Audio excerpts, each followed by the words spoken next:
Well, it didn't take long for the elation of the thrashing of Norwich to turn into a little bit of worry and a little bit of concern.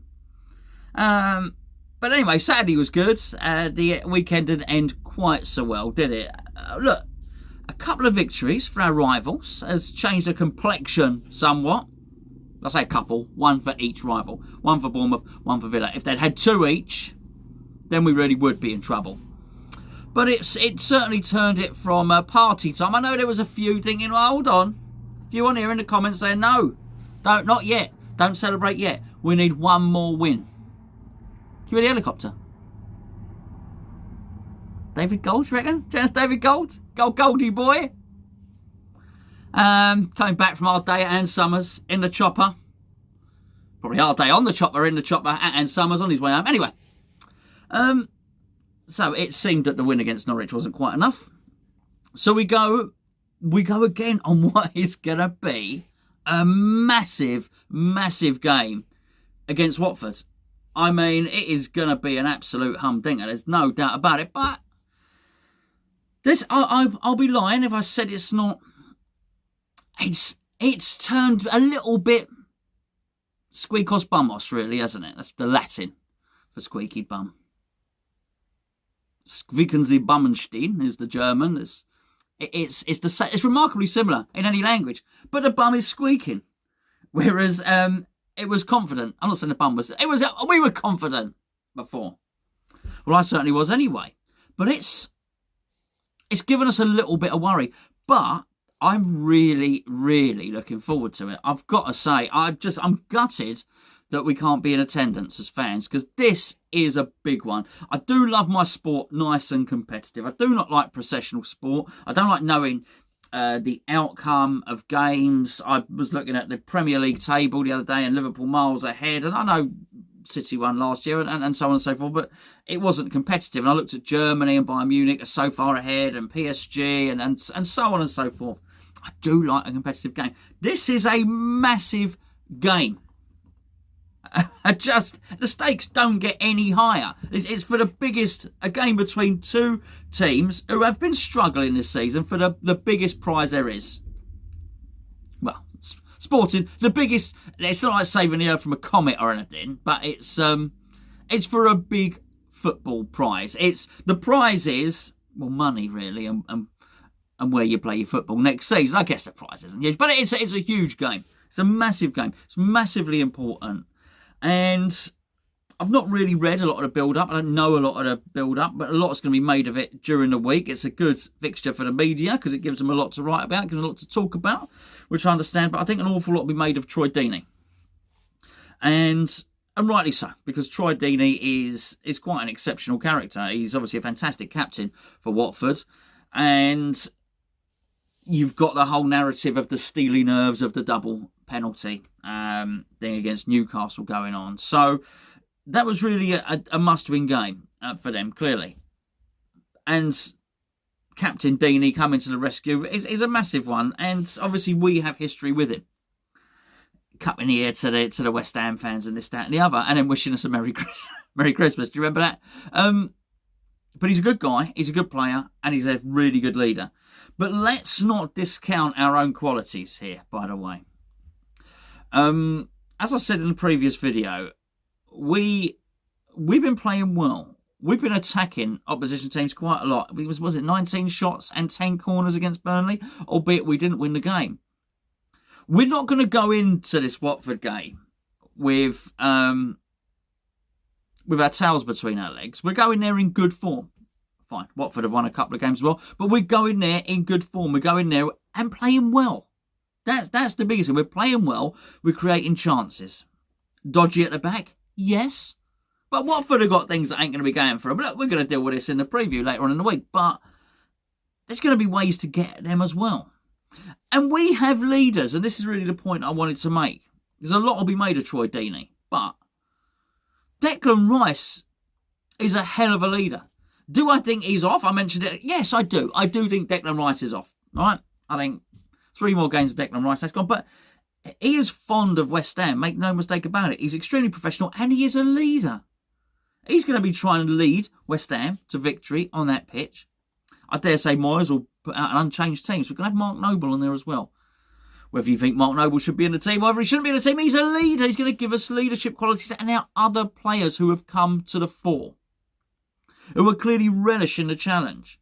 I don't know if you've heard Thomas Souček's recent comments, but they're the same as his old comments and the ones before that. He is desperate for West Ham to stay in the Premier League so he can make his deal permanent. He wants to play for us. He wants to stay with us. I mean, that's magnificent. And he's standing up to be counted. He really is. He's going in there to these games and he's saying, I'm going to help you out. I'm going to score some goals. I'm going to do what's required of me. Michail Antonio is standing up like nobody else. And the reason I mention these players is it's easy to look at Troy Deeney and think, oh, hold on, I'm a bit worried. They've got a leader there. We've got many people who are leading from the front. Michail Antonio is arguably the informed player in the Premier League. Oh, Bonner. Do you see him against Chelsea giving Kepa the old lip? I love that. It shows spirit. It shows that he's up for the fight and he's up for the battle. I think this is absolutely great. And I do not discount our chances easily. And whilst I understand there's going to be... Look, I've not spent a lot of time on any platform at all in the last few days. In fact, I'm uploading these the night before, which is why I'm a little bit behind in terms of the news and whatnot. But I'm sure there are a lot of people very, very nervous about West Ham's chances at the moment. But I say what I said the other day. You'd rather be in our position than Bournemouth's or Villa's. And I know that's probably stating the obvious, but we are in a good position. We've got the buffer zone, we've got the points in hand, and we've got the goal difference, which is worth another point. I don't think we're going to go and play for the draw. I'm sure there'll be a lot of people saying Moyes is going to just want to sit back and he's going to want to do... I don't think he is. I think we're going to go out there. I think we're going to attack. I think we're going to do the same again. I would expect to see corners again and 10 or 15 shots in the game from ourselves. Will that be enough to win the game? I don't know. It wasn't against Burnley. It might be against Watford. But Watford have got things wrong with them as well. And because they just wouldn't be in this position otherwise. I do find, though, and it is something that has been, when I look at Bournemouth turning that performance, and I'd look at Bournemouth more than Villa, probably, because Villa could have been one goal down. But I look at Bournemouth and I just think, why, you've been robbing your fans, really. You've been stealing a living. If you can do that, I don't know, Leicester have been pants, yes. But I think if you can do that, if you can play like that, and they weren't bad in the game before either, by the way, what have you been doing? You've been letting your fans down, you've been letting your manager down by not clearly giving 100%. If Bournemouth played like that every game, they'd be mid-table. They would. It's as simple as that. They're not the only ones, of course. West Ham have also got there's a lot of players, I think, under Pellegrini at West Ham who let Pellegrini down. And now it gets to this point, the squeaky bum time, as we discussed. And people are now starting to perform. I don't know. I don't like it. I think it stinks a little bit, really, from all the teams at the bottom who are now deciding to go on a run. Apart from Norwich. Norwich are letting no one down. Clearly, they were crap before and they're crap now. Clearly, they were just not good enough for the top division. That's fine. But to not win a game and then suddenly start scoring 4 goals, I don't know. Just stinks a little bit. That's all I'm saying on that one. I've got something quite interesting here. I've added some pictures to Dom's narration. Remember, Dom, he's given his thoughts. And he's sent in his audio, which you're more than welcome to do. Send in your MP3, send in your videos, send in what you want, really. Nothing naughty, obviously. So we're going to hear... He's got a lovely voice, hasn't he? He's got a lovely voice, Dom. We're going to hear what he's got to say with... Keep an eye out for Charlie Walsh in the pictures. That's all I'm saying. So I've just watched Gonzo's latest video about Declan Rice, and within that was a discussion about whether we're safe or not. You're talking to the guy who thought we'd probably lose to Norwich, but there you go. I didn't realise Norwich were that bad, and hopefully I don't realise how bad Villa and Bournemouth are, and it all plays out nicely for us. But I was very sure that Villa would beat Palace, particularly after what happened yesterday with Watford and ourselves winning. That's what's happened. I look at their remaining fixtures. They're not easy, but I still think, well, Everton, they haven't played particularly well since the restart. Arsenal are always capable of falling to bits in a game. And you just think at this time in the season where suddenly everyone reacts and thinks, oh shit, we're going to get relegated, we better do something. They just find that spark and get a little run going. I'm just worried that Villa will do enough to make that last game of the season mean something. And that is what I'm really worried about. And at the end of the Norwich game, I thought, well, obviously what us and Watford need to do is a little Serie A style handshake. Let's be friends. Let's both be in the Premier League next season.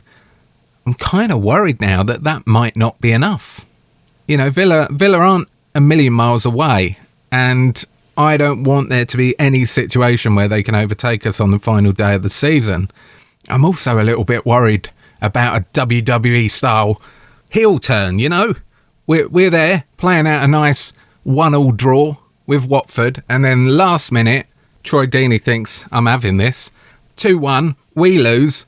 Villa beat us on the final day, and we go down.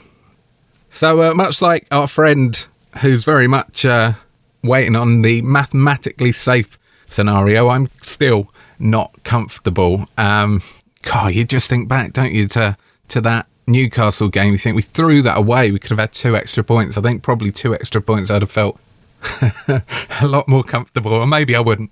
I still wouldn't be okay until we're mathematically safe. But yeah, I'm kind of worried about that Watford game, because even a point might not be enough. And what if they hit us over the head with a steel chair and then pin us?